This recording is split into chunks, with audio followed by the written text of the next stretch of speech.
Ngoyane TV, la voix du sabar.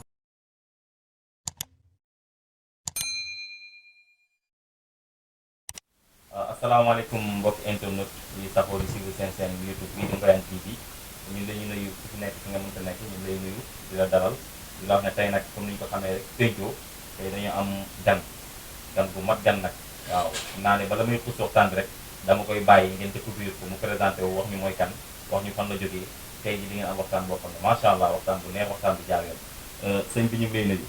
waaw maa nekk ñu ngi lay fay Moussa di nuyu mbokki sabax gi yëpp di nuyu ñëpp ñuy déglu di nekkul sa téléspectateur yi di wax ne man la Pape Diatta Tambédou membre Benno Bokk Yaakaar dëkk Nioro du Rip. alors Pape Diatta Tambédou ñu ngi lay nuyu di la dalal fii nga xam ne mooy Ngoyane TV tey nag di am mbégte ak contentement comme ni ñu ko waxee rek internet yi Pape Diatta nekk fi koo xam ne dañ koy présenté képp koo xam ne yaa ngi ci département de Nioro région de Kaolack sax lay wax wala soit niveau national lay wax xam nga kan moo xam ne mooy xam nga fii Pape Diatta Tambédou tey nag ñoo am mbégte di ko dalal Pape Diatta tey jii ñu gis ne dañu génnee ci li nga xam ne mooy élection législative muy 31 juillet bi passé ñu gis résultat yi nga xam ne am na au niveau national mais am na aussi au niveau local tey jii ba mu doon defal benn analyse ci niveau départemental gagné bi nga xam ne Benno Bokk Yaakaar gagné na ko tey jii lan lay doon ak Alimana mi nga xam ne moom ak Soukey Ba ñi nga xam ne ñoom ñoo doon xëccoo yàlla mujj may leen ndam ban analyse nga ciy def ban jàngat nga ciy def. non ñun lu ñuy def Moussa analyse bu ñuy def d'abord au niveau départemental suñu gagné bii. c'est la suite d'une logique politique et d'un choix bi nga xam ne président Macky Sall def nañ ko parce que ñun dañoo am chance par rapport aux autres départements Alimane mu ñu président tànnal ak Adja Soukey Ba mu doon tànn boo xam ne amul contestation dans le département tout le Benno était d'accord sur ça pour plusieurs raisons parce que Alimane il y a pas quelqu'un dans le département de Nioro qui est meilleur que lui pour être un député un représentant du département dans l'hémicycle. meilleur si lan la meilleur boobu nga wax ci diplôme la wala ci xam-xam la wala ci jaajaa la wala ci xaalis la comme ni koy nit ñi di wax. waaw xam nga nit ñi dañuy jaawale ñett maanaam député rôle am mooy jege askan wi di kaasal askan wi di poser problème askan wi fi nga ko war a poser jege leen te donc Alimane mu ngi doog a am un député légalement mais il a toujours joué le rôle du député dans le département de Nioro su dee xaalis ku amul xaalis mënooy dimbali nit.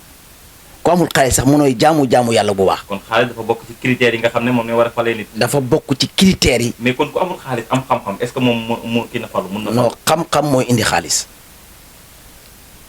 on a deux choses on a les idées et on a les moyens de tes idées quand il y a des idées et tu n'as pas les moyens de tes idées day xaw a doy waar waaye bu la yàlla suturaale nga am les idées ak les moyens de tes idées.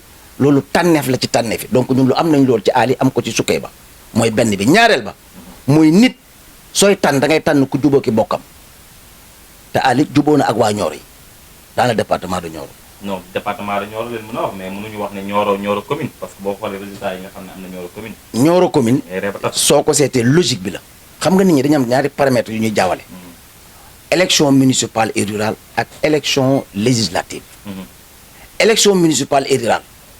soo ko seetee nit ñi dafay dem ci ñoom directement. rendez-vous la nit ki ak. nit ki la ak population bi directement. te ñu jugee ko uti ci élection tey soo ñëwee Nioro commune. élection municipale dafa mel ni tabaski. tu vois des gens yoo xam ne gëj nañ Nioro ay années jugee ko fu ne ñëw voté si ñëwuñ voté si bii pa dafa bokk ci cas bi beneen bi. d'accord dinañ ci ñëw taux de beneen bi aussi taw bi. dinañ ci ñëw ci taux de participation. mais li ma mën a wax mooy. Alimane il a toujours gagné Nioro te gagné nañ avec la manière.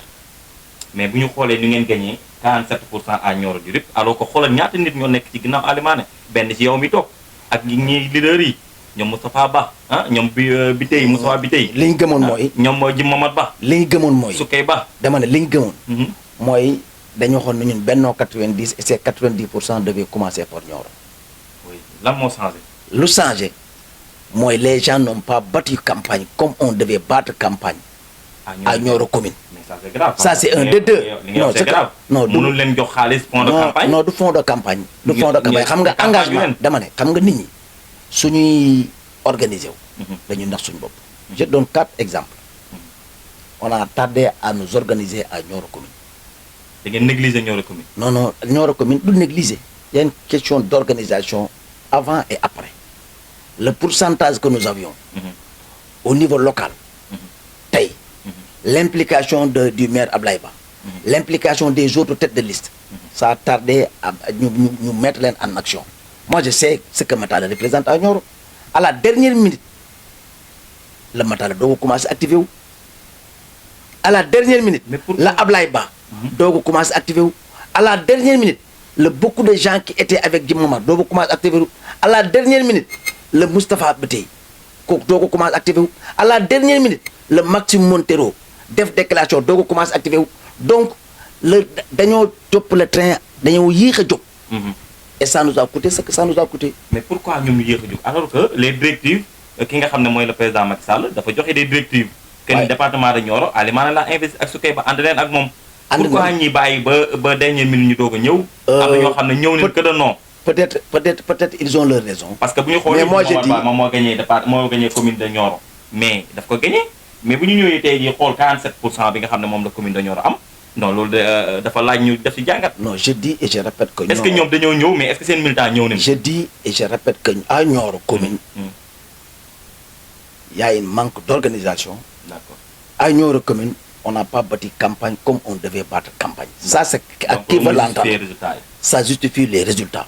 Nioro commune Macky Sall devait pouvoir avoir. non mais pas 80%. ngeen topp département bi di campagne rek bàyyi Nioro. non parce que man j'étais vu un peu partout. non man. gis naa la fu ne. man j'ai fait 21 jours de campagne. non je n'ai sorti que quand Alimane devait aller à Kër Maba chez Abdou Ndiaye. Abdou sama guerre la c'est mon ami, c'est un parent. Écoute rek quand Abdou Ndiaye devait partir, quand Alimane devait partir à Wakunguna, ça s'explique. Quand Lamine Dieng devait venir avec Alimane à Wakunguna, et ça a des explications politiques. À part ça, je suis venu que à Medina Sabakh sur les meetings. C'est meeting yo la dem à Dingaraay. Nioro meeting bu xew chaque jour que je fais, nous on était sur le terrain du porte à porte de def. Il y a des gens qui ont ñu téye campagne à Nioro. Ku mel ni Sëñ Modou Ñing, ku mel ni Soukeyba, ku mel ni les jeunes Lamine Diallo. ñoom Passy. Ils ont bâti campagne. Les femmes, les Mam Maramba, les Mam Koumba Ndiaye et autres. Mais ce que je te dis, c'est ce qu'on appelle les leaders. On négligeait la campagne du président de la République à Nioro. Mais est-ce que loolu li ngay wax ni bu ko président de la République déggee du leen sanctionné. Non, il sanctionne pas parce que comme Nioro non xam nga boo ñëwee Nioro. enjeu yu am Nioro. waaw mais boo ñëwee Nioro ñu ne Jim Momar mooy suñu maire. mooy plénipotentiaire mooy mandataire bi. mais les gens dañoo yéex a ñëw jàppale ko ci liggéey bi. waaw dañ ko yéex a def. partout nag et je te dis à quelques niveaux. parce que Nioro rek nga dégg Nioro commune rek moo am 4 ou 5 déclarations nit ñu ne ànduma ak bennoo bi nit ñu ne voté leen sanction nit ñu ne saboté leen voté bi mais ñooñu boo ko waxee am na ay nit ñoo xam ne nii suñ xasee ba jël décision duñ dëppati. Malaw Sow ngay wax quoi. non je parle de Malaw Sow. non man président Macky Sall laa àndal. quand président Macky Sall dit que. yow da nga bokk ci ñu gëm discipline de parti. non man. bu président ne xonk na. non je ne fonctionne pas comme ça. Si tu me dis, moi on ne me contraint pas, on me convainc. Et les positions du président m'ont convaincu. Je suis d'accord. Parce que, man, si je bokkoon ci wax ne ñu bokkoon ñu wax ne ànduma ak Benno bi je ne voterai jamais le Benno. Kenn mënuma def loo verte force du ma def. Et ça a saboté la campagne au niveau de Nioro commune. Mais malheureusement. Le fait que Malaw ne neen voté bulletin nul. Non, Malaw wax na ko. Montero mer na wax ko. Moustapha Biteye waxoon na ko. Le groupe à Ablaye Ba waxoon nañ ko. Mais loolu. nit ñi li ñu doon xalaat Nioro. moom lañ mujj am mooy fexe ba Nioro nekk le dernier. oui moo am. et c'est pas bizarrement dafa ñaaw waaye nag du sag. pourquoi du sag. du sagu Nioro. képp ku nekk Nioro. ngay politicien. soo sëggee xool Aliou Sall dans le blanc de l'œil yow yaay sëgg waaye moom du sëgg. non man li ma jaaxal képp ku xam Nioro kay ma wax rek képp ku xam Nioro xaaral pareegu ma. képp ku dëkk Nioro commune. soo sëggee xool Mamadou Moustapha Ba dans le blanc de l'œil yow yaay sëgg waaye moom du sëgg. képp ku dëkk Nioro. di politicien. mënooy wax nga la nga fàttali ko benn yoon. na Adja Soukeyba mii ñu investir. seq na ak yow. defin bu ñaaw. wala rendre le service. non dama ne. di sax du benn yoon. muy moom muy njabootam. Soukey c'est quelqu'un boo xam ne ni. ci baay ak ci yaay ak ci moom. nit ku baax la ku amal dëkk bi njëriñ la. mais nag on ne peut pas forcer quelqu'un à rendre César ce qui appartient à César. On ne peut pas forcer quelqu'un à être consent, à être responsable et conséquent par rapport à ses positions, prises de position. On ne peut pas forcer des gens à avoir une logique politique. Parce que tout le monde savait que les élections législatives, mon premier tour élection 2024, on devait s'y mettre pour le président Macky Sall, pas pour des personnes. Non, président Macky Sall jeexal na. Non dama pour lam moo tax mu nekk en élection 2024. non xam nga nit ñi dañuy wax xoolal Moussa. je parle. non mais ne me dis pas que le président Macky Sall non époque le président Macky Sall kay jeexal na. le président Macky Sall est majorité dans ce pays. Et sera candidat et sera candidat. Majorité contestée. Non, c'est pas une majorité. Non, non. La contestation du majoritaire, ça s'explique à différents termes. Aujourd'hui, mon union rek nga def une analyse du département de Nioro par rapport à Nioro commune ou par rapport à Médina Sabakh. Non, c'est impossible. D'accord. Maintenant, les élections, chaque élection dafa am paramètre. Ça c'est vrai. Bu ñu calculer. Ça c'est vrai. Aujourd'hui, je donne une mission à Moussa Sall, il vient à Médina Sabakh, il échoue. Je reprends la mission, je le donne à Ousmane Gueye. Moussa Sall, ses parents, ses amis ne veulent pas que Ousmane réussisse là où Moussa a échoué. C'est ça la logique de beaucoup de localités où nous avons perdu. man li may wax mooy ba tey damay desaat ci Nioro parce que moom mooy nekk suñu première question bi mooy li ma jaaxal mooy Nioro ñoom dañoo investir seen doom muy Soukeyba tey Abdou Ndiaye bi nga xam ne moom mooy jël première commune de Kër Maba moom investir fa kenn kon nag man je pense que Nioro man dama doon def sama analyse ne Nioro moom kenn su Alpha ñoom ñooy nekk en tête. Moussa vous êtes des journalistes. Il faut que nga ñuy bàyyi di def des analyses très superficielles. non c'est pas superficiel. soo demee Fatick soo demee Saint-Louis. ñu investir duñ doomi fa Saint-Louis. ils ont perdu. c'est pas la question d'investir la personne. Non, la politique. Mais Abdou Ndiaye. Mais un député. Abdou Ndiaye. C'est quelqu'un qui doit représenter la population. Là où les gens ont perdu. Ce ñu ñu investir. foofu lañ dëkk juddoo fa yoroo fa màggee fa. loolu nag moo tax il faut ñu def ci remarque. non remarque bi du loolu. nit mën nga dëkk fenn. te dëkkoog nit ñi. mais ñun amuñ loolu Nioro parce que Nioro. booy dem di uti nomba tànk say mbokk say am di jàmm ñi nga dëkk ñoo la xam ñoo la war a njëkk a jàppale. nit ku ne soo jógee say bokk koy jóg. waaw waaye nit ku ne suñ lay xeex say bokk lay xeex. ku la xamul du la xeex. non ça c'est loolu non loolu yëf yàlla mooy doxee noonu mais dama ne. Abdou Ndiaye je l'ai écrit benn message. na ko sa victoire bi c'est la logique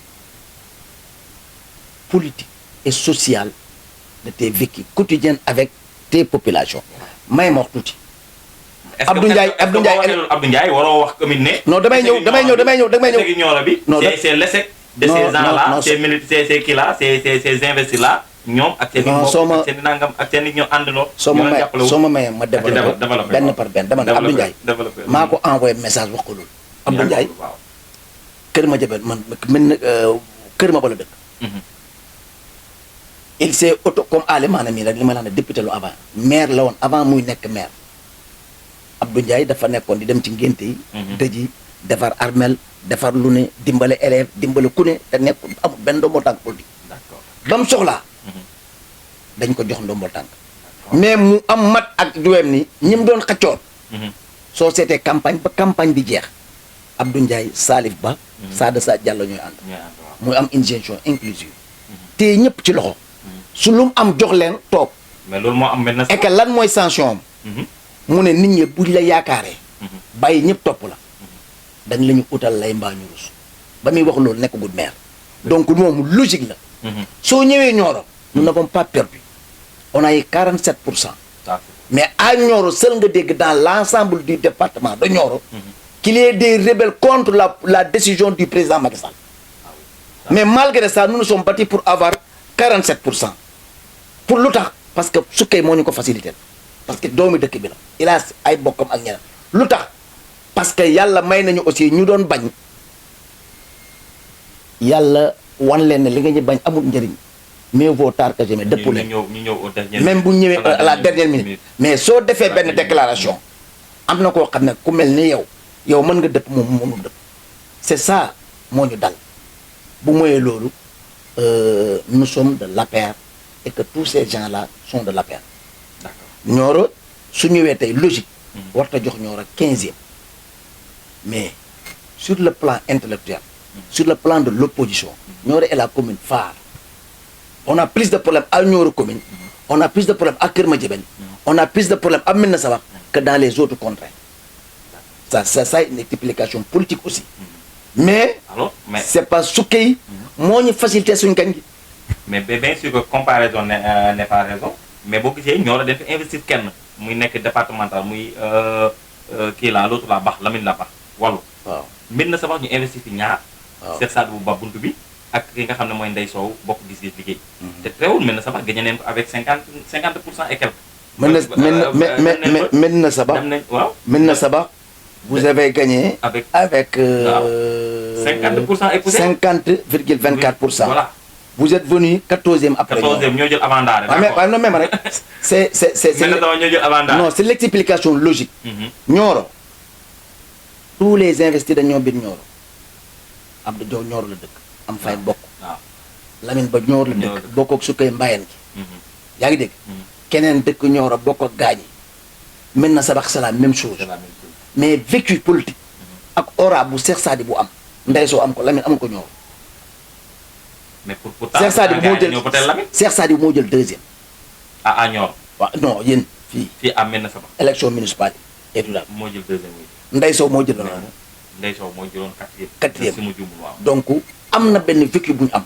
Lamine ne s'est jamais présenté aux élections municipales amul baromètre bu ñu koy def benn baromètre la am mooy wëllu yeewi Nioro y a un PDS authentique bu fa ne boo xam ne il bouge pas c'est les militants du président Macky Sall. donc gars yi da nga bëgg a wax ne bateeluñu Lamine PDS la ñu non voté. y a une opposition à Nioro ces oppositions ont voté Nioro. mais y a des gens qui ont nooy jàngatee la comment dire tour de yeewi bi. c'est-à-dire Nioro amul par exemple Nioro munoo wax ne kan mooy leader yeewi boo xam ne am na fa doole munoo wax ne président Ousmane Sonko jaar na fa jaaru fa campagne ñu fa mais malgré ça ñoom am nañu ay des pourcentages. non da nga xam non dama am nañu ay 2000 et quelques. Moussa 2957 voix. Moussa quand tu poses une question. tu donnes le gars le temps de répondre. dama Lamine Nioro la dëkk. juddoo fa yaroo fa am fa baay. ndeyam Nioro la dëkk baayam Nioro la bëgg mu doog nekk ci famille Mbayeen mu nekk bete ci baay ak si yaay ay nijaayam nekk Nioro ay magam ay bàjjenam nekk Nioro pour la première fois de l'histoire ñu ne seen doom lañ investir. y a la fibre parentale. y a des frustrés du parti. qui ont voulu sanctionner le parti et ils ont allé voter Lamine. y a des gens qui m'ont dit quelqu'un c'est un ami. il quitte Dakar. il vient il dit à sa famille à Toucouleur. je préfère certainement voter pour Lamine parce que c'est un intellectuel c'est un autres moom loolu doon débattre et pourtant il est du parti. donc paramètres yooyu c'est normal day am ci élection locale yi. xam nga 2 élections locales moom mooy député ak municipal dafa am yeneen paramètres yoo xam ne nit ñi di seetuñu loolu te je t'ai dit que y a des votes sanctions. dafa am nit ñoo xam ne dañoo soxor. moi je suis allé prendre quelqu'un pour mu ñëw voter si il me dit que du ma voter parce que j'ai un problème avec le maire te il est du parti il n'a rien compris. ça explique le taux d'abstention ça explique le taux de votants qui ont voté contre pour sanctionner des gens et ça n'a pas passé Dieu merci nous avons gagné. non man li may laajte mooy pourquoi yéen Benno dans le département mel ni sabaru tas quoi da ngay gis yow su président ne ki laa ànd ak élection les locales yi seede la ci ànd leen ak Malaw Sow ñii ne ànduma ak moom maire yu bëri na ànduma ak moom damay dem ànd ak Alimane bii mu ngi ñëw jiital Alimane ñii ne non Alimane doyu ma damay dem dama sama bopp ñii ne ma damaa met mais parti du doxee noonu. non dans le parti amul structuré wuñ ko. non dans le parti bi dañuy respecter discipline de parti. dans ces élections municipales. y a personne qui a dit que dew ma parce que dama contester les choix du président y a personne. Tous ceux qui ont dit non, il y en a pas. Les 15 maires, il y a de 9 ou bien 8 maires qui ont dit non, élection yéle locale. Il n'y a pas eu de contestation à Nioro par rapport au choix porté sur Ali ou sur Soukey. Il y a eu des contestations sur la méthode organisationnelle. Des gens qui sont dit que je n'ai pas été impliqué en amont. Voilà ce qui se passe. L'autre contestation, c'est quelqu'un qui n'a pas d'argument, qui pense que le parti l'appartient sur sa propriété privée. on a deux sortes de contestation. Et ces deux sortes de contestation, Dieu merci, avant les scrutins, on a pu régler le problème à 50%. Même rek ma ànd ak yow ne la man de banaa Alimane du ma ko wote ma dem ba ci biir man ñu ooma ci kaw raisonné ma dëpp fekk yow Moussa ba mu la ko waxee ñëw nga yàgg sa njaboot nga jël sa kàddu jox ko Dibeuze yàgg say jabar ak say doom est-ce que su ma dëppee naa tax yow nga dëpp.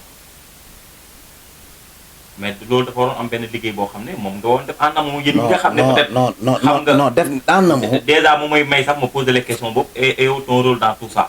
mon rôle dans tout ça. waaw tout ce qui s'appelle. parce que dégg naa ne yow da ngay lépp lu ñu wax stratégie yi lépp lu ñu wax waaye moom ma dugal sama question bi waaye ma dugal sama question bi dégg naa stratégie yi moom nga yor ñaa ñu jubawul nga dem def seen dox si suuf am loo réglé ki nga xam ne dafa mer nga woote si kaw gars yi réglé ko dama ne loolu tamit yoral nen ma ko ça nous a permis ton rôle dans tout ça ça nous a permis ñu am 50 parce que je te dis ici Maxime ba mu mere je suis allé vers ñi nga xam ne bu ñu waxee moom mu dëpp moom personnellement ko raisonné ko réponse yu ma jox ma gis na dëgg la parce que loo bokk dañ la ciy boole on a fait ñu réglé ko Tafa bi tey ba mu waxee j'ai me rends en contre courant ak moom les gens ont parlé il est revenu yaa ngi dégg keneen ak keneen mais loolu du wax ji aura bi maanaam aura bi ngay may nit ñi xam nga dafa am lu ñuy wax les indécis en matière électorale ñooñu ñoo xam ne dañu bàyyi ba bés bi ñu soppeeku ñooñu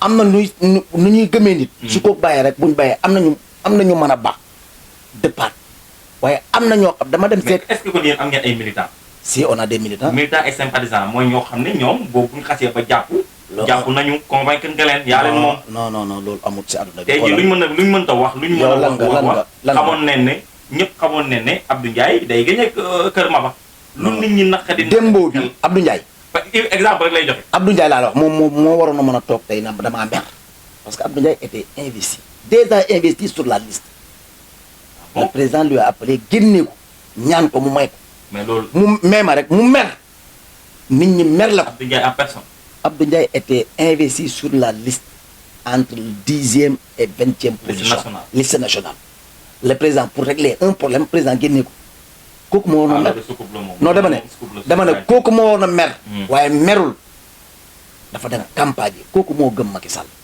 am na ñoo xam ne ils gèrent leurs intérêts te li nga xam amu leen militant nous avons des militants est-ce que amu leen sympathisant non du sympathisant koo xam ne bu gis na Pa Diatta neex na ko guerrier la jantarement la mu ànd ak moom mais est-ce que gëm na idéologie parti bi non quand je me parle d'idéologie nous sommes au 21e siècle les gens parlent de coalition on traite plus les partis coalition am na idéologie non ndax gëm nañ les réalisations ak nit ñi et en termes de parti aujourd'hui il y a quelqu'un qui vote Macky Sall qui ne connaît même pas Macky Sall yoonam ci Macky Sall c'est parce que Ibou Niang c'est parce que Ibrahima Niang nitam la moo ko convaincre su Ibrahima Niang noonu ko tey midi nañ dem APR mu dem bu na ko nañ dem feneen ce vote affectif là moom mooy une réalité maintenant loolu laa lay wax nii parce que nous avons neex na ma rek ma votel ko non nous avons du militant si nous avons trois sortes de militants le militant bi nga xam ne nii c'est vous êtes lié par des relations parentales ou par des relations d'affaires le militant bi nga xam ne ni vous êtes lié parce que da nga ko amoon njëriñ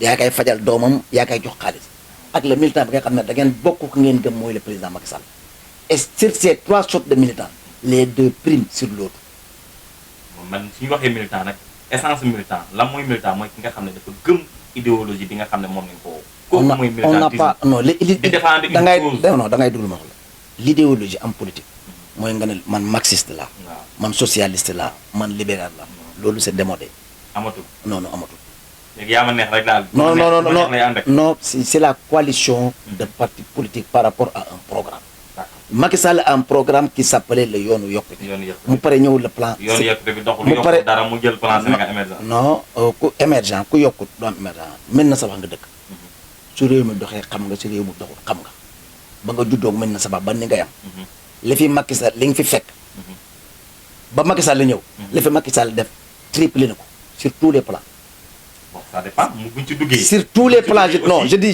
boo waxee noonu aussi mun naa la wax aussi loo xam ne peut-être depuis ba boo yeewoon borom dëkk bi nga xam ne moo sañ ci dëkk bi ba tey ji am na loo xam ne fii la ko bawoon fii la koy fekkaat non amul lenn non c'est pas loolu amul lenn li fi bëri dama ne tey damaa jël suma ñi jaay un intellectuel mu jógee ko Dakar jëm si Nioro Nioro changé na dafa saa waxuma la dafa saaraan ba poste kër yi non Nioro waxuma Nioro yoon bu neex non dama ne moom laa lay wax te loolu fi mu ne ces élections là on a eu des problèmes nous savons là où sont problème nous allons essayer de les régler parce qu'on prépare 2024 mais pourquoi le mot 2024 pas 2024 le président Macky Sall sera candidat Inch'Allah Rabbi et nous allons gagner les élections ça c'est seule la constitution du Sénégal peut nous empêcher d'être est-ce que li nga wax nii est-ce que pesé nga ko yow je dis population bi nga xam ne tey jii nii je dis ñu taxaw ne Macky Sall war a def 3e mandat yow da ngay xalaat non cette forme de terrorisme intellectuel cette forme de mensonge constitution bi moo ko jàng tubaab tamit la constitution tu n'es pas un constitutionnaliste non mais jàng naa tubaab jàng naa li nga jàpp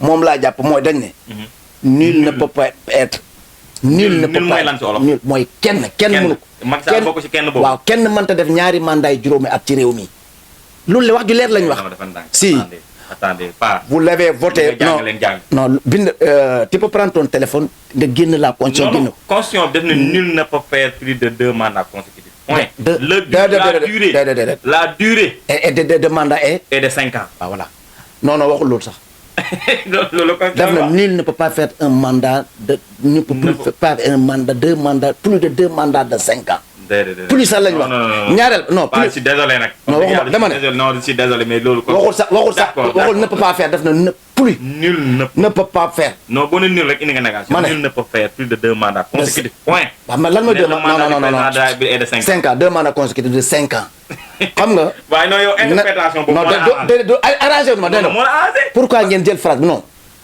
parce que yow bu leen àggali la phrase parce que Macky Sall non est-ce que yow xam nga ni li nga wax nii ban année lañ voté xam nga li nga wax ni taal na réew non réew mi du koy taal mooy bu ko jël dëgg def ko fen bu ko toog ci réew mi jàpp na fen rek ak wax ju dul dëgg gis nga réew mi kaay ma wax leen ñun ay jullit non mais est-ce que yow nguur ak yàlla gi dama ne nguur ak yàlla gi moo dul jeex Macky Sall va quitter 10 jours au lendemain dans ce pays là comme ñëpp ñu quitté comme tout le monde Macky dafa remplacer président Abdoulaye Wade d'accord loolu comme doyul rek keneen dina ko ñëw tamit remplacer kenn dina ko remplacer mais gis nga président Abdoulaye dañ ko doon naa fekkal di ko wax lu ne mais dem na élection il a perdu les élections Macky sera candidat en 2024 les Sénégalais vont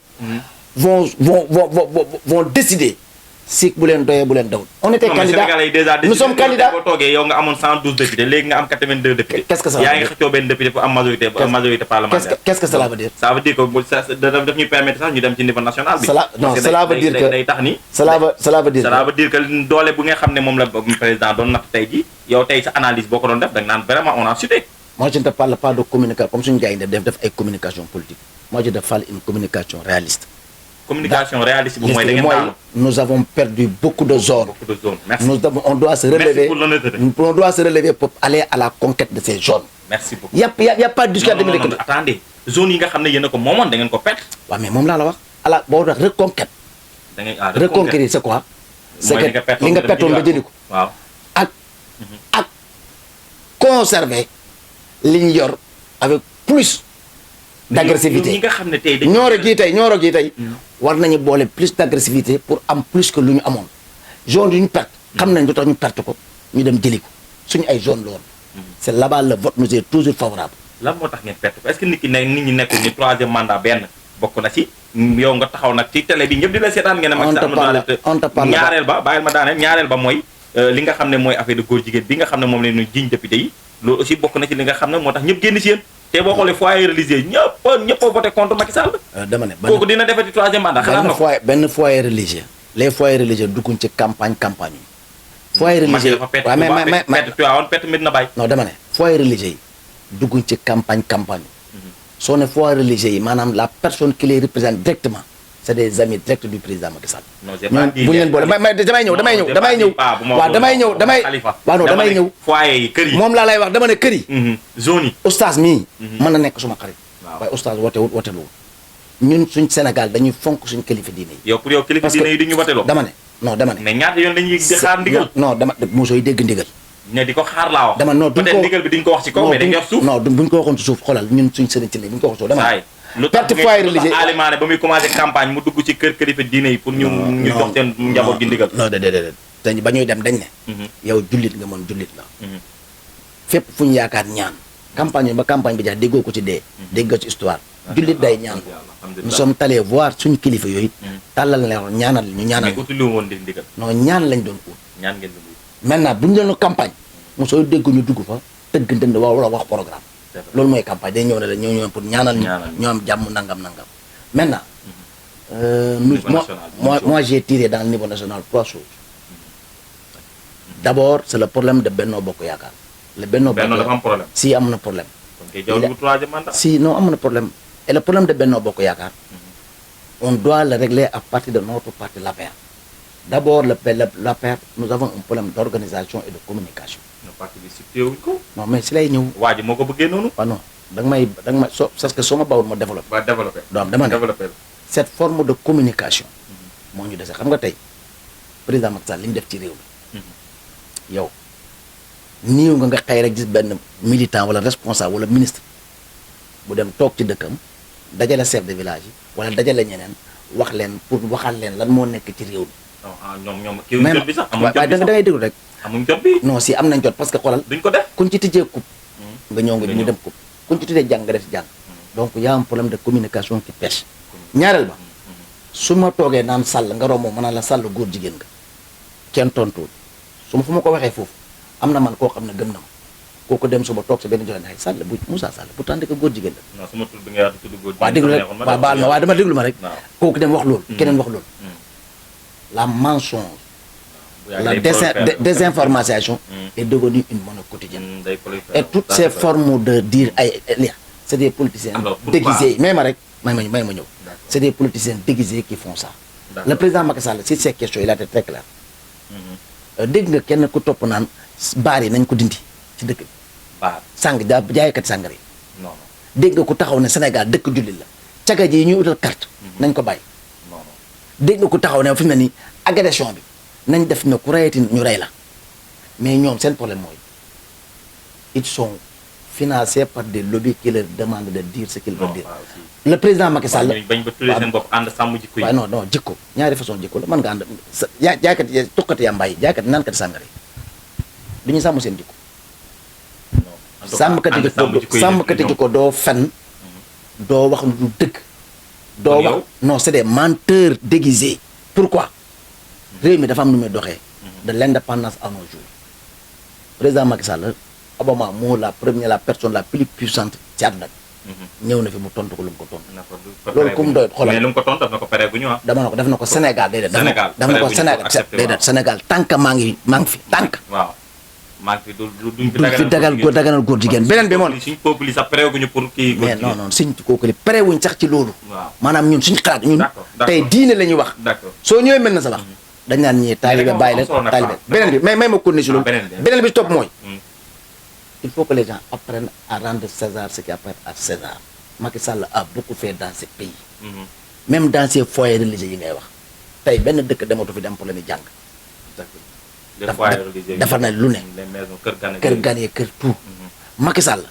li mu def tey ci njàng mi ak njàngale mi def ko ci santé. mais est-ce que jikko yi j'ai discuté avec non mais si lay ñëw aussi muy jikko yi foofu lay ñëw. c'est que mun nga tabax loolu ma benn paa doon wax nee na Macky Sall dafa tabax étage bu baax construire ko moom rafet def ko ndox def ko lépp mais bàyyi tëj kër gi bàyyi xale yeeg góor ñeeg jigéen ñi nu leen neex ñu def amul ordre. ñi ñi jàngi wuñu ñi sàkk wuñu xam-xam. ku mën a rey sa morom rey ku mën a sàcc. non du loolu xam nga lan la soo ñëwee ci kër gi. yow bu ma la waxee tey ji bilan Macky ay tali nga may wax. non jotut ay terre nga may wax ay BRT nga may wax mais doo ma wax ne ma hôpital nangam.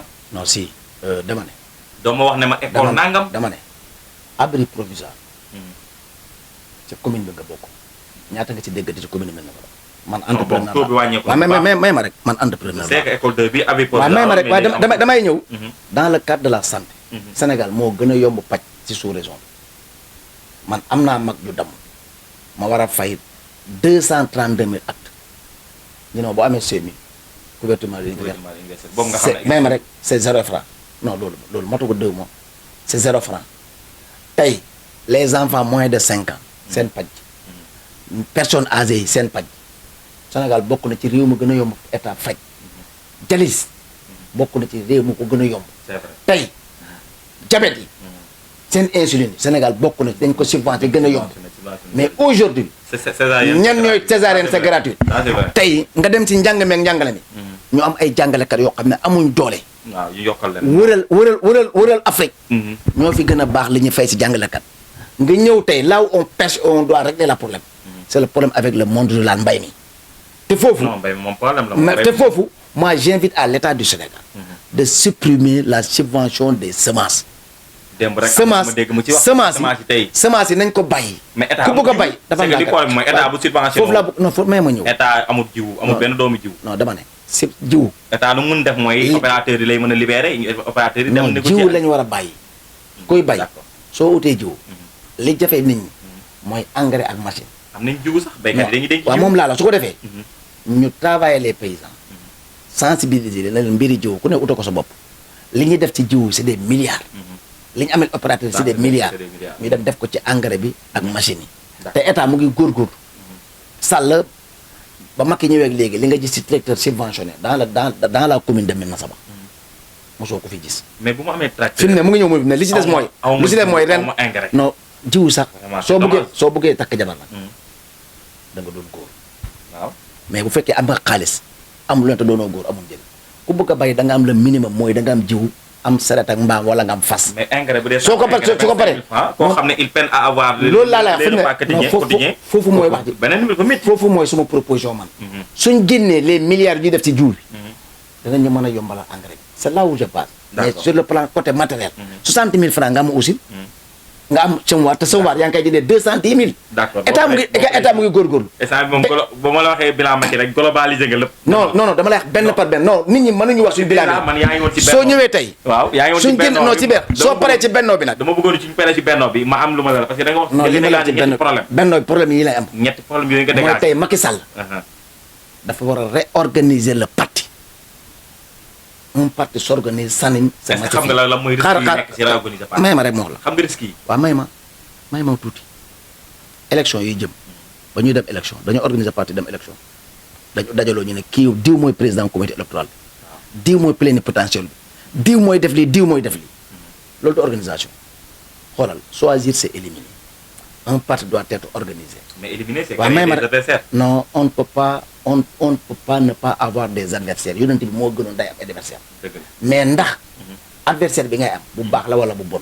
d'accord soo ñëwee tey nga ñëw département Nioro nga tànn kenn ni na ko yow yaa may APR wala Benno Bokk Yaakaar non d'abord Benno Bokk Yaakaar c'est un ensemble daanaka APR moom man foofu mooy problème bi non xaw ma sax kan mooy moom comme sabar bu tas rek non foofu laa lay wax may ma tuuti peut-être Benno moom am na répondant non amul sax Benno sax amul répondant am na répondant kan mooy répondant tey boo ne Benno département bi Alimane ngay wax non boo ne Benno kay xanaa Lamine Dieng ngay wax déet Alimane ngay wax parce que Alimane ngay département bi non du Alimane il c'est un investi mooy suñu député xaaral ma wax la mais c'est lui qui s'occupe de l'organisation de Benno c'est Lamine Dieng c'est Amadou Lamine Dieng aujourd'hui c'est lui le répondant de Benno Bokk Yaakaar dans le département parti bi moom lay waxat moom lay defat c'était lui le plénipotentiaire de Benno Bokk Yaakaar li war mooy pour un Benno fort il nous faut des partis politiques qui composent le Benno soit des partis forts aujourd'hui nous man lu ñuy liggéey tey mais parti fort yooyu yéen a leen rey foofu laa bëgg a ñëw peut-être kii Sall mais tey yéen a rey AFP rey PS non da ngay dégloo soo dégloo ma développé après nga tontu ma si on a un Benno fort c'est d'avoir des partis politiques forts les partis politiques forts l'APR c'est le parti buy tirer la locomotive il faut que la parti s'organise tous les maires de l'APR tous les directeurs généraux tous les personnes ressources ay ñoom Mahmoud Diop ak ñeneen ak ñeneen on se retrouve ñu relancer parti bii di def ay animation de parti tey mu sooy dégg ñu ne Médina Sabakh gi waa APR ñëw nañ fi seet ci le maire waxtaan ñu relancer loolu lu mel nii li Abdou Ndiaye def Kër Maba ñu di ko def ñu dajaloo on se retrouve autour de Lamine Dieng le PS Ali Mané c'est un investi il réorganise son parti les gens se retrouvent le PS di def lu mu doon def di def ses réunions ses CA ses réunions périodiques ses réunions publiques d'information les autres partis font la même chose mais quand on a un parti on a une coalition qu'on s'appelle le Benno xam ne ñëpp dañuy toog on se retrouve que à la veille des élections ça pose un problème parce que entre les choses au niveau local il y a d'autres partis qui sont là qui font le tour de la ville pour massifier leur parti alors que am na sa doom yoo xam ne demoo ci moom seetu ko wax ak moom keneen dem wax ak moom ba mu jox ko kaddu ça devient gauche. Tu fais allusion à Pastef. Non, à tous les autres partis. kii kañ la judd. non man fekk naa Pape Djibril. émission yu muy def ñëpp. non fekk naa ko Parcelles Assainies. mu ñëw toog ak ay gune wax ak ñoom il a pris son temps ay 16 heures la fa jaar ba may départ 22 heures mu ngi toog. jox ak ñoom tey les réalisations du président de la République dans le département. su bu moo li communication bi bës ko def ci. kan nga dégg mu jël temps di ko vanter. il faut qu'on s'organise. moo tax c'est la raison pour laquelle. j'appelle ku mel ni Abdou Ndiaye. yow ci parti bi nga bokk wala bokk ci. ci parti ban. ci APR nga bokk. non moi je suis un militant de pourquoi l'APR. dama ne tey bu ñu waxee APR. dama dégg mais may ma ñëw dama ne. li tax may oote man. bu dul bopp boo newul ci bopp bi. non dama ne suñu oote laa wax. nous avons des personnes ressources très importantes. non si ces personnes ressources waa xaaral ba mu pare si ces personnes. waa xaar rek mais ma ko ne. parce que bu fekkee ci parti bi nga bokk li ngay wax ni lan moo la ko tere def yow. non c'est la mon noto dégg c'est l'appel que je suis en train de lancer sous peu. Comme on prépare, moi je suis un artisan de ceux qui préparent, parmi ceux qui préparent 2024. Non, non, ceux qui préparent 2024. Et pour préparer 2024, je commence d'abord, même tu le gardes pour toi. D'accord, comme on l'a engagé, c'est bon. Nous d'abord, au niveau de la paire, nous allons nous organiser. D'accord. Les basketball, les Abdou Ndiaye, les Sada Diallo, Amadou Lamine Dieng, tout le monde. Basketball, APR, le monsieur. Tout le monde. Non, non, il est conseiller spécial du président Baye. Non, il a son mouvement, mais son mouvement, il est dans l'APR. Maintenant, nous, on va s'organiser au niveau de l'APR. Basketball est de l'APR. C'est pas Yad qui donne l'information. Nous allons tous nous regrouper autour de Amadou Lamine Dieng pour avoir un APR fort. Et c'est ça qu'on a. Le doyen Ousmane Gueye, c'est le régulateur du parti. Kuy wax retrouvaille APR, kuy wax retrouvaille APR, mon parti Ousmane Gueye, suma génné fi na jaati këram pour lui parler de ce projet-là. D'accord. Et j'allais voir Alimane pour qu'il relance le parti socialiste. Su ko défé ñu mëna and mais duñ toogati ba élection jot ñu jóg. Lolu j'invite au président Macky Sall. Alors yow ce prise de conscience bi lan motax nga am ko résultat yi num doy war la. Non, 47% yi tax. Non, man, avant ñu dem élection, j'ai dit j'avais lancé un mouvement qui s'appelle Benno 90. Benno 90. Oui, à Nioro. Et je savais on pouvait l'avoir. Moi les 90%. Je savais. Non, département Nioro.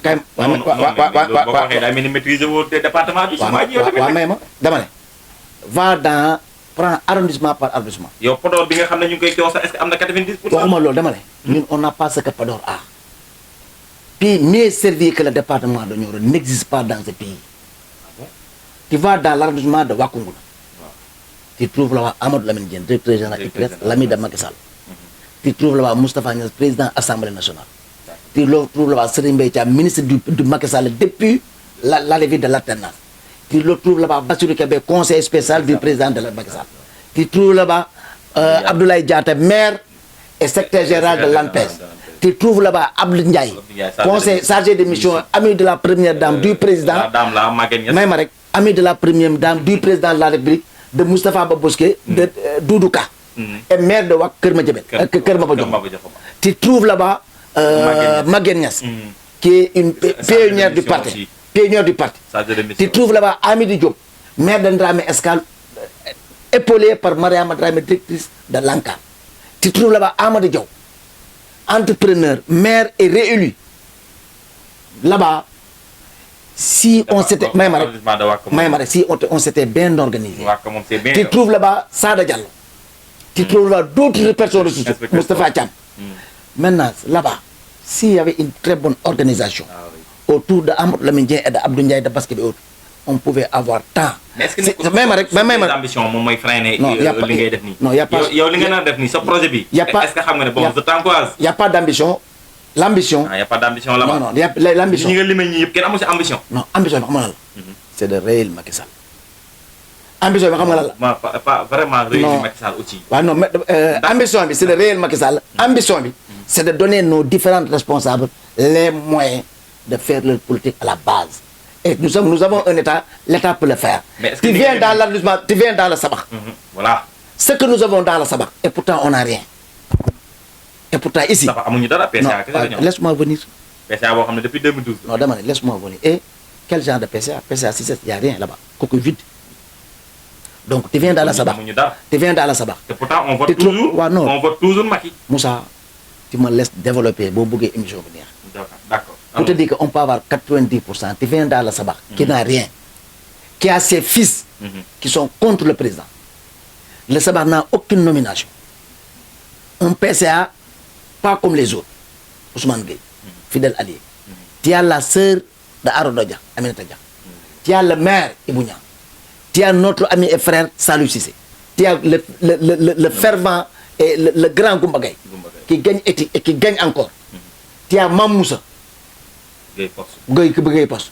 Et pourtant, nous avons rien.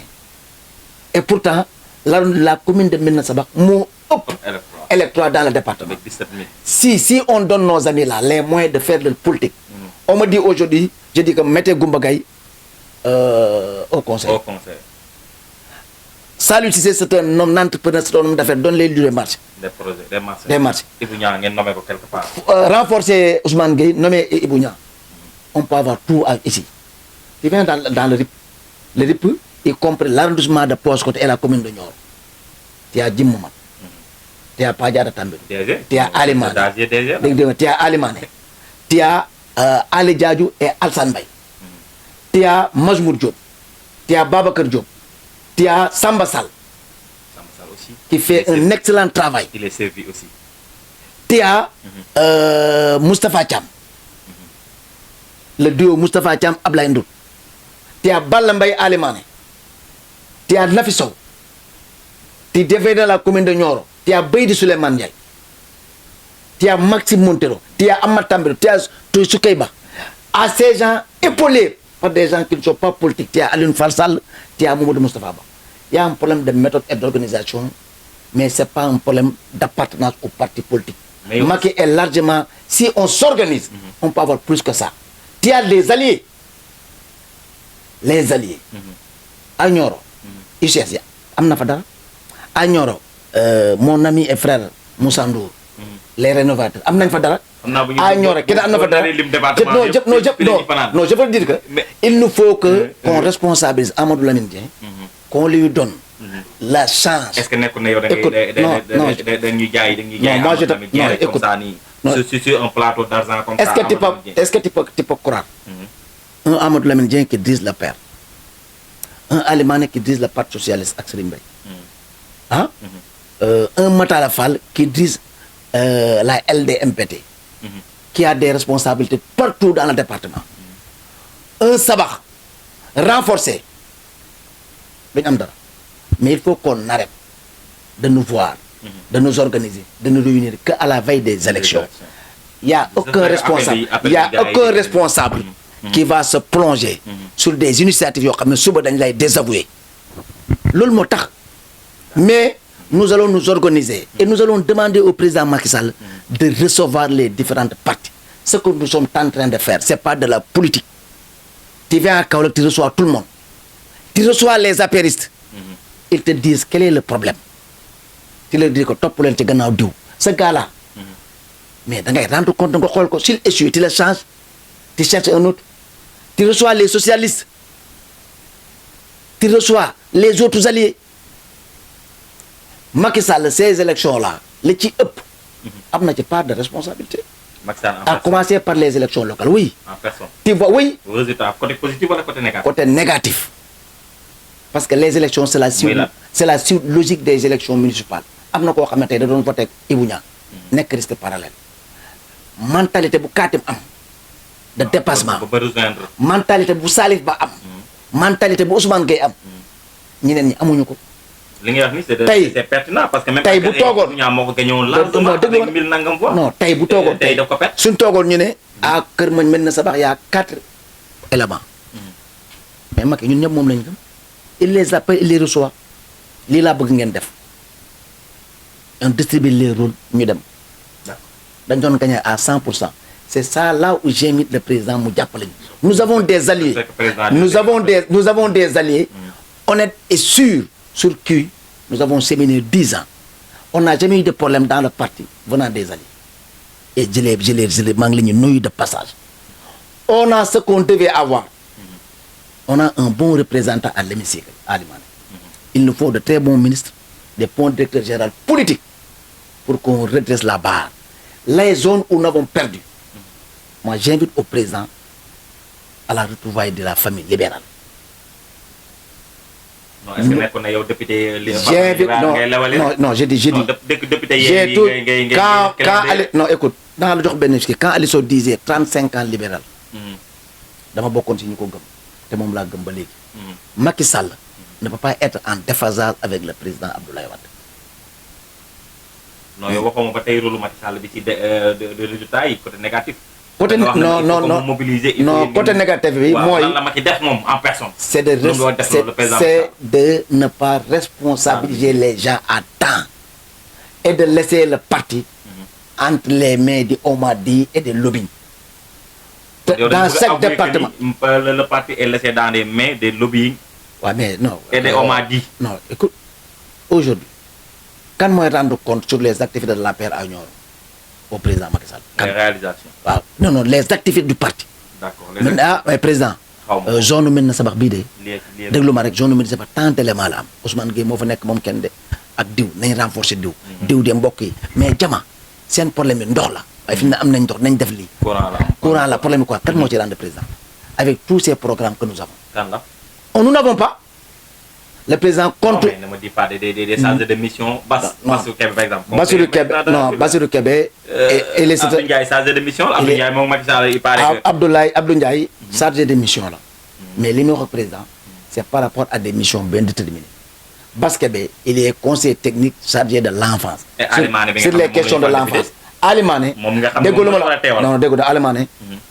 fi mu ñuy kaasalee. nous demandons à Ali soit bien servi dans l'hémicycle et dans le bureau de l'Assemblée. kooku moom ñun amuñ xel ñaar qui représente très bien les intérêts de Nioro mais dama ne dafa am loo xam ne dañ koy toog di ko waxtaanee entre kilifa Moussa Sall bi nañ ko def du ne nañ ko waxtaanee moo njëkk. il nous faut qu'on fait de la politique et faire de la politique il nous faut des nominations politiques des ministres politiques des directeurs généraux politiques. mais est-ce que ñu politique réew mi non dama ne Moussa département bi suñu organisé war na mën a am lu ko raw xoolal résultat yi. Nous avons une relève à organiser et à renforcer. Le premier, c'est Abdou Ndiaye, il est premier, c'est un jeune. Le deuxième, c'est Samba Sall, il est un jeune. Le troisième, c'est un allié, c'est Prohan, c'est un jeune, Alsan Bay. Le quatrième, c'est Pos Koto. Le cinquième, c'est Pos Koto, c'est un jeune. Après, c'est 20 Kentekay. Après, Verma Kunguna. Donc, c'est tous des jeunes qui n'ont rien. Si on les organise, qu'il y ait un tête de file qui s'appelle Amadou Lamine Dieng, Macky aura plus dans le département de Nioro. D'accord. C'est partout. Il y a des zones où il y a eu des sabotages par rapport à ce qui se passe. À Kaolack, on responsabilise Pama Demba Bitèye. On l'a essayé, il a gagné. Il y a eu quelques quarts dans les foyers religieux. Non, même on ne va pas perdre, élection locale. Mais il a gagné. Non, il a gagné Et pourquoi d'autres, on compte sur Pama Demba, beneen dëkk perte nañ ko si on renforce dëkk boobu dañuy gagner. mais est-ce que yow li ngay wax nii. donc pour la tête de Lamine Dieng lii moo fa nekk parce que man yow leadership bi ngay ñor bi ngay wax pour Lamine Dieng ak personnalité bi nga koy waxee Lamine Dieng doxewul noonu. non xam nga par exemple man qui suis à Médina Sabakh man je vois plus les par exemple gens yi ñu bëri dañ leen gis daal sur le terrain mais man Lamine Dieng daal naa ko koy gis. xam nga Lamine. Je sais pas. C'est quelqu'un, Lamine, c'est quelqu'un que beaucoup de gens ne connaissent pas. Ah oui. Ne connaissent pas du moins. Nit koo xam ne la c'est malheureux. non xamul tax nit koo xam ne la lépp lu ko nit boolewul mu mandu ci. Demande à l'ensemble des responsables politiques du département. may ma ñëw. may ma ñëw Lamine ak Ali. ma wax la lenn. nga jàpp ko. C'est des amis. Non, je sais. déglu ma wax la rek. ku ci dugg it ci am problème ñoo Saloum c'est normal. on a parce que problème de leadership la rek. non bokkuñ sax bokkuñ fu ñuy boxé. Lamine ak Ali bokkuñ dañu xaccoo ci leadership bokkuñ intérêt bokkuñ bëgg-bëgg. Ali Mané ne peut pas être un directeur général ou un ministre. Ali Mané c'est un chef d'entreprise il est dans le privé national. lu mu am lu ne privé national ko gënal te wax na ko. et wax na ko ne gannaaw les intérêts de Nioro. il va défendre les intérêts du privé national à l'Assemblée nationale.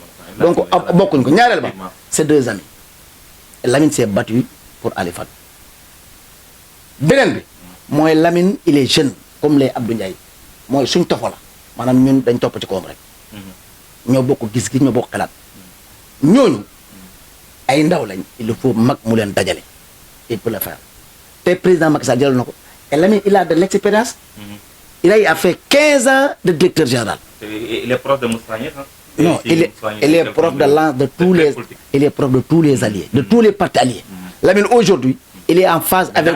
Est-ce que li ngay wax ni moom mu ci boppam bi. Non fédéral APR. Non fédéral Lamine nekkoon na ci PDS. Ablaye jox ko ay ndombol tànk musta politique. C'est grâce à Macky Sall qu'il a dit que day surseoir ses activités. Lamine il est magistrat. Nous surseoir ses activités di def la politique ngir le président Macky Sall. Il a dit que ça su Macky Sall ba woon mu dem delluwaat ci magistrature donc il y a plus que dans sa tête. Non mais c'est pas c'est pas une question de leadership. Lamine leadership bi ngay wax ni yow. c'est ki nga war a incarner dafa am posture bu mu war a am. posture de leadership. waaw un leadership né c'est Lamine Dieng. C'est comme tu me dis que est-ce que Abdou Ndiaye wala est-ce que Samba Sall ils ont ça dans le sang. D'accord. Parce que d'abord le leadership c'est quoi? Quelqu'un qui écoute ses proches, qui aide les autres. De l'ANPEJ à l'IPRES. Non, je dis que de l'ONAS à l'IPRES en passant par l'ANPEJ, je n'ose pas te dire voilà combien de bienfaisance que Lamine a fait ou bien combien de personnes que Lamine a cherché d'un emploi. De la même chose que je peux te dire, de la même chose que je peux dire sur Samba Sall. Fi mu nekk rek je n'ose pas te dire ñaata doomi daabal la uta liggéey de la même chose que Abdou Ndiaye il est conseiller et chef d'entreprise Abdou amul dara Abdou day itam tégalee ba toog tey du am sax 15 000 francs ci poche mais mën na am 2 millions fajee ko soxla ñëw toog Saliou Cissé li mu am njëriñ a tax waa Kaymoor joxat ko li ñu ko jox Ibou Niang n'est pas sorti du néant donc dama ne loolu bu ñu génnee ci wax canaliser force yooyu bu ñu génnee waxi caaxaan ñu toog qu'on se parle d'intérêt d'abord du département de leur mairie et du président de la République je ne vois aucun problème qui peut se poser entre parce que ñoom ñëpp kenn bokkut sa moom yoon li ci des mooy nous avons des alliés fidèles loyaux au président on les associe dans les instances mais un allié c'est un allié. Il nous faut d'abord un APR fort pour que tout le monde s'organise parce que APR la ñu xool. non yow ni ngay wax ni dafa mel ni dafa am looy njort ëllëg buy troisième candidature bu taxawee alliés yi génn moo tax ngay bëgg laa. non kaay mox leen. dégg ko biir APR. y a des noms dits. non suñu alliance bi. les hommes les plus corrects. c'est nos alliés. dégg nga fi départ ak alliés. pourquoi wax non dama lay laaj ndax dégg nga pas à terme de Benno. non les problèmes de Benno c'est l'APR. xoolal ci élection yi. Marito nga dégg. ak kan ak waa Nioro yi. dégg nga benn allié. bu posé yenn actes yi. on attendait à Ablaye Wilane xoolal la grandeur bu Ablaye Wilane def. Allemagne xam nga lu ma waxoon. dañ koy investir jaata je suis prêt à ce que nit ñi jaar suma kaw. ñi jaar suma kaw. loolu un nit ku baax moo koy wax. dégg ko un problème que nous avons dans le Benno. venant des alliés. c'est la raison pour laquelle je dis que. il nous faut la réorganisation de l'APR. Si on a un APR fort, on a plus de problème. Parce que alliés yi tey bu Allemagne nii la PS kenn du waxati tey boo ñëwoon tey nga ne ñu ne waa AFP ñu ne Moustapha Niasse wax na kenn du waxati. je dis une chose Alassane Mbaye dafa am liste ba ko Moustapha Niasse ooyee moom ak le docteur de Taïba Niasse kenn taxawut ñëpp a battu campagne ceux qui n'ont pas battu campagne c'est les autres listes parallèles yoo xam ne bokku ñoon ci leen et pourtant j'avais proposé aux gens de rencontrer l'ensemble des têtes de liste parallèles bien avant les investitures de les impliquer et de travailler avec eux. D'accord. di sant alors déet mënu ko sant di sant non damay wax di sant suñu alliés yi. non man xam naa ne yaa ngi def suñu alliés yi ñoom suñu alliés non on xalamal nga alliés yi. non xalamal nga alliés yi dóor waa benn dóor waa APR. Moussa mos nga dégg problème ci Benno bu jógee ko ci alliés. non man seen problème sax man moom du dégg. dégg ko bien vrai que faroo si ñun.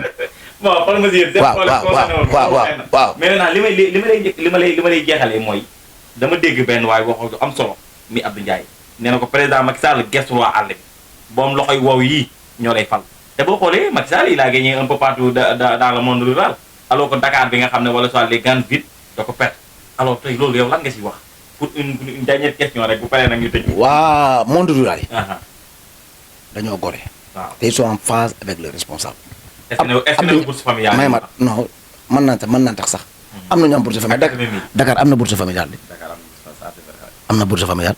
Dakar avantage yu am may ma rek Dakar am na terre kenn sonatu si transport bi. non du léegi de. mais ndox maa ngi fees non ngeen déclenché la plan ORSEC boo xam ne. waaw non loolu minute bu jot ngeen déclenché ko te du jur dara. waaw non dama ne plan ORSEC. non ñëwal ci niveau local. niveau local bi Abdou Ndiaye loolu muy wax. c'est parce que non responsable. à la base dañuy dem ci seen mbokk yi. c'est parce que niti àll bi. président mu ngi leen defal yoon. dëkk yoo amutoon courant am na courant. dëkk yu amutoon ndox am na ndox. benn problème lañ am. seen doom yi doon jàngale yokku nañ ko. seen jabar yu doon am problème yi faju. te boo ñëwee tey fii mën na sabax bu ko def échographie da doon dem ba Nioro. ñu ngi koy defee fii. non dama ne. politique am la. tey su amutoon hôpital bu baax. seen district bu baax bii du ngeen ko xalaat. su ngeen amutoon courant soo non fii. case de santé bii nga am ko fii am bu mën na sabax am bu poste cré bi am bu kowel bu ne am ambulance may ma rek non lu le am ambulance ku sa papa tabax étage bu baax nga war a góorgóorlu ba sa néeg yow nga peinture ko wala nga karalo sa néeg yaay bi c'est important ba Macky Sall dafa seen contribution c'est normal beneen mooy tey désenclavement bi am ci àll bi les pistes te pistes yi dañ leen a goudronné tey addition d'eau ak courant soo demoon Kër Maba boo àggee bu ñu la ooyee kenn doo ooyu fi mu ne ñu ngi la ñu montel antenne seen fii lañ fi def piste bii Ngayeen dana fi jaar tali dana fi jaar dem ba Kaffrine ba Touba te tali bu ñëw lay doon léegi lan moo ñu dese léegi ni ñaata dëkk mel na sabax yow avant mel na Macky Sall di ñëw mel na sabax ñaata dëkk ñoo fa amoon courant xam nga ko. ñett 2 villages 3. te 3 villages ñoo amoon courant. tey mel na sabax ak Kër tey ñaata am. sur les 66 villages. sur les 58 villages. sur les 58 ñu ngi ci ay vingtaine de. trentaine. waaw bu ko wàññi tey ba ngay ñëw fii benn yoon nga amoon mooy tali bii moo duwaat defoon fi. ak sama moo fi des danañ ko defaraat poste fii amutoon defar. lii Ngayeen fii moo fi defaraat non mais dama ne. Ngayeen raaraan bu baaxul. non dama ne raaraan bu bon. yéen a ngi defar mais léegi dama ne raaraan bu bon. moo gën neen dox gu sew. moo gën ñàkk dox donc monde rural bi li la ñu Macky Sall li muy def monde rural bi non li muy def monde rural bi leen rek la ci war a yokk fexe ba mbay mi engrais bi bien vrai que ak le problème de l'Ukraine ça pose des problèmes ak mais tey man li may proposer Macky Sall mooy nañu dimbale ñun baykat yi mais est-ce que prix yi nañu dimbale prix yi yokk yow da ngay jënd tey benn affaire benn produit suba nga demaat jënd ñu ne la yokku na ginnaaw suba nga demaat jënd ñu ne la yokku na. est-ce que état wartu organiser wu xool. mais parce que waaw non dama lay ma ne prix yi. Moussa. prix yi bu yokkee rek parce que dafa war a yokk. état li muy subventionné waxuñ ko. dama am nga loo jëndee moo tax. non man su ma. mais un Moussa Sall boo xam ne. am naa aw ma yàlla. sëñ Fall dafa waxoon mu ne. waaye na ko seet na mu ne ko yàlla nañ jënd ba mu weccet. waaye ingrat mu nga doo commencé sax nga xalaat sa poche bi rek. am nga doomu ndey wala doomu baay wala sa mbokkam jullit sa mbokkam jullit mooy tisi si jàkka ji amut dama ne. moo tax nga ne prix dafa war a yokk mu jaaxal ma dama ne prix bu yokkee. c'est une réalité internationale. te cette réalité internationale l'État est en train de s'organiser pour mu allégé wu. non parce que boo seetee tey carburant bi suñu oto yi. lañ doon jëndee carburant li ci état bi subventionné. ak li tax ñu ko mën ko jëndee tey li ñu koy jëndee nit ñi waxuñ ko moo tax ma ne la. moo tax ma ne la il faut que les responsables descendent à la base dem ci date yi comme bañ doon campagne communiquer ak ñoom ci les réalités ak le coût de la vie ak les problèmes. c'est un problème de communication et d'organisation qui pose. Macky Sall reste et demeure le premier des Sénégalais qui est dans le cœur des Sénégalais et en 2024 nga ciy gën a xam lu leer. d'accord donc kon xam naa ne dinañ la bàyyee nga tàggatoo. dernier mot bi lan lay doon. fii nga xam ne sant la. sant tout le Benno Bokk Yaakaar. ñaanal yàlla suñu investi am Alimana Soukey Ba Ablaye Diatta Adja Khordia Sane. yàlla ndam li sedd seen tànk yi. bañam si leneen ñaanal yàlla suñu maire yi ak les personnes ressources qui sont dans le département les Masmoud Diop les Mamoussa les autres yàlla may leen li tax ñu gën a mën a téye askan wi gën ci dem yax di def aussi mention spéciale à la jeunesse de Benno Bokk Yaakaar ñoom Papi Gueye ñoom Abdou Wahab di demander au président aussi ñoom nee na jàll suma rakk suma jigéen di demander au président de réserver des places de choix à la jeunesse nioroise et à l'ensemble des maires qui ont battu surtout à Abdou Ndiaye à Samba Sall à Salou Cissé à Ibrahima Niang de Fini à notre ami Goumba Gaye qui est un homme politique qui maîtrise sa base mais de donner la responsabilité à Amadou Lamine Dieng d'organiser le parti APR, de rendre compte et d'être son interlocuteur direct pour le parti dans le département de Nioro. De remercier aussi mon ami et frère et idole, Bassirou Kébé. Entre man ak Bassirou Kébé, c'est pas de la politique. Diggante nit ak magam la. Muy ku bëgg réew mi di bëgg leneen. C'est que le problème qui se pose, que les gens n'ont pas encore compris. Diggante Pa Diatta, Bassirou Kébé, Abdou Ndiaye, Samba Sall, c'est pas de la politique. Diggante Pa Diatta ak Lamine Dieng c'est du réalisme ku bëgg Macky Sall da nga ko wax mu xool Amadou Lamine Dieng ku bëgg la Macky Sall ku bëgg non ku bëgg Macky Sall ku bëgg Macky Sall da nga ko wax lèvement te dire non ku bëgg Macky Sall di nga ko wax na ko Bosquet ak Alioune Fall ñu ngi lay jàppale Nioro man yàlla ba mu bindee liberté ci man la ko essayé xoolal diina ji rek laa mënta bax ak suma ndey ak suma baay ak suma soxna si ak suma njaboot li ma la mën a wax mooy suñu àndoon maag yow Moussa jëm poste suñu demee ba jub poste nga dëpp du ma tax a dëpp je suis dans le parti et que ñu may cheminer je chemine avec eux dans le parti je gère l'entrée de l'APR du président Macky Sall et après du Benno Bokk Yaakaar ça il faut le savoir le président Macky Malaw naaree ma musuta am ak man problème il a fait un choix son choix d'accord ma ci ak moom loolu mooy problème waaye suma papa la suma xarit la que je salue de passage mais man Macky moo ñor aujourd'hui j'ai un responsable sur qui je peux compter pour faire émerger le parti dans le département et que mu nekk signal dans tous les autres départements et les arrondissements moi je dis que c'est Amadou Lamine Dieng et je vais travailler sur ça am nañ lu mën a tax am nañ lu mën a tax ñu wax nit ñi ne jàpp leen soo seetee Samba Sall seet Abdou Ndiaye seet Salif si ils sont partis de dans à zéro. Merci beaucoup nga daale foofu di remercier aussi toute la jeunesse. di la sant aussi gis nañ liggéey bi ngay def Ngoyane TV bien vrai que ne ko da ñu contre. xam naa ne wote woo sax xam naa ne wote loo ñu sax. non mosuma leen contre donc nii la rek émission bi nii la woon di la sant di la gërëm yow tamit vraiment di wax ne képp ko loo wax man mën a wax Pa Diatta engagement moom nekk lu ñuy naatable bokk nga ci ñoo xam ne damay wax tout le temps ne man su ma doon politique am na ñoo xam ne jaar na men ma utee leen ay milliards parce que déjà bu ñu engagé ak ànd ak yow rek c'est fini duñu arrière duñu daw ginnaaw te loolu aussi ñu koy seedeel vraiment nga bokk ci réalité département bi kenn mënut a wax département dañu war a wax Pa Diatta donc di la sant di la gërëm di gërëm seen internet yi nga xam ne ñoo ñu suivre ci Ngoyane TV di leen wax ne ba beneen incha Allah. Ngoyane TV, la voix du sabar.